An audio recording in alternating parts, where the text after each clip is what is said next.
के दिन हम संविधान सभा के प्रारूप समिति के अध्यक्ष डॉक्टर भीमराव अंबेडकर, सभा के अन्य प्रतिष्ठित सदस्यों, संविधान के निर्माण से जुड़े विभिन्न अधिकारियों और ऐसे अन्य लोगों के प्रति अपनी कृतज्ञता व्यक्त करते हैं जिनके कठिन परिश्रमों के फलस्वरूप हमें ये विलक्षण ग्रंथ प्राप्त हुआ।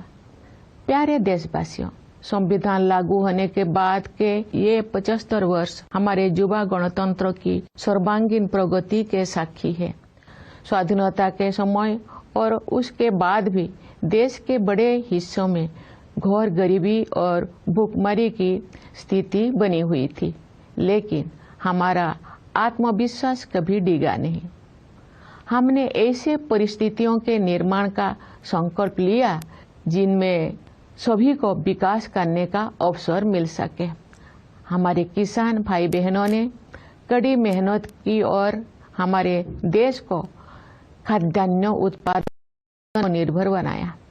हमारे मजदूर भाई बहनों ने अथक परिश्रम करके हमारा इंफ्रास्ट्रक्चर और मैन्युफैक्चरिंग सेक्टर का कायाकल्प कर दिया। उनके शानदार प्रदर्शन के बल पर आज भारतीय अर्थव्यवस्था विश्व के आर्थिक परिदृश्य को प्रभावित कर रही है। आज का भारत अंतर्राष्ट्रीय मंच पर नेतृत्व की स्थिति हासिल कर रहा है। संविधान में निर्धारित रूपरेखा के बिना ये व्यापक परिवर्तन संभव नहीं हो सकता था।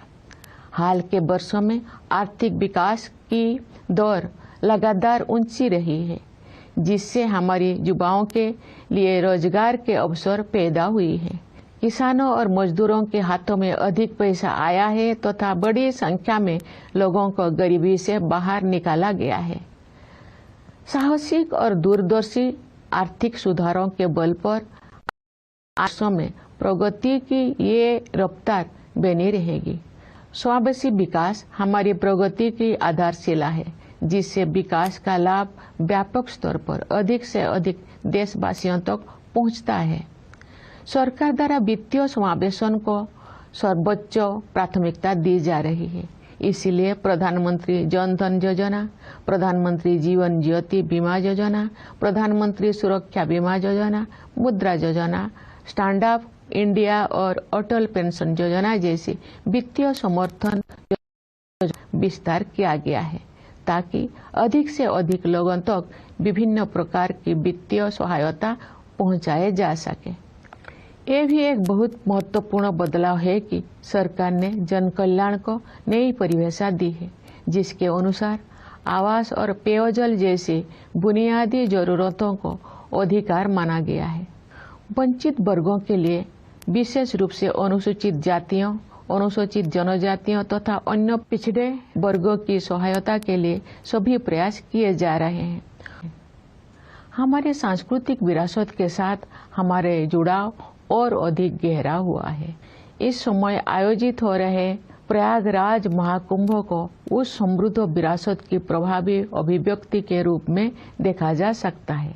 हमारी परंपराओं और रीति रिवाजों को संरक्षित करने तथा उनमें नई ऊर्जा का संचार करने के लिए संस्कृति के क्षेत्र में अनेक उत्साहजनक प्रयास किए जा रहे हैं। भारत भूमि महान भाषाई विविधता से समृद्ध है।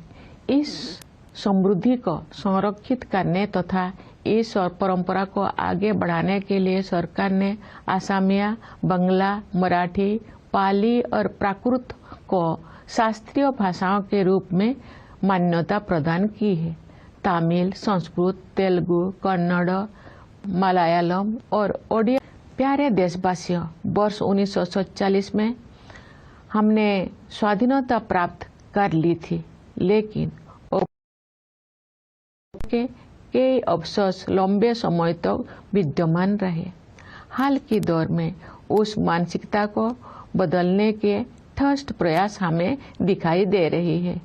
ऐसे प्रयासों में Indian penal code, criminal procedure code और इंडियन एविडेंस एक्ट के स्थान पर भारतीय न्याय संहिता, भारतीय नागरिक सुरक्षा संहिता और भारतीय साक्ष्य अधिनियम को लागू करने का निर्णय सर्वाधिक उल्लेखनीय है। न्याय शास्त्र की भारतीय परंपराओं पर आधारित इन नई अधिनियमों द्वारा दंड के स्थान पर न्याय प्रदान करने की भावना को आपराधिक न्याय प्रणाली के केंद्र में रखा गया है। इसके अलावा इन नए कानूनों में महिलाओं और बच्चों के विरुद्ध अपराधों पर काबू पाने को सर्वोच्च प्राथमिकता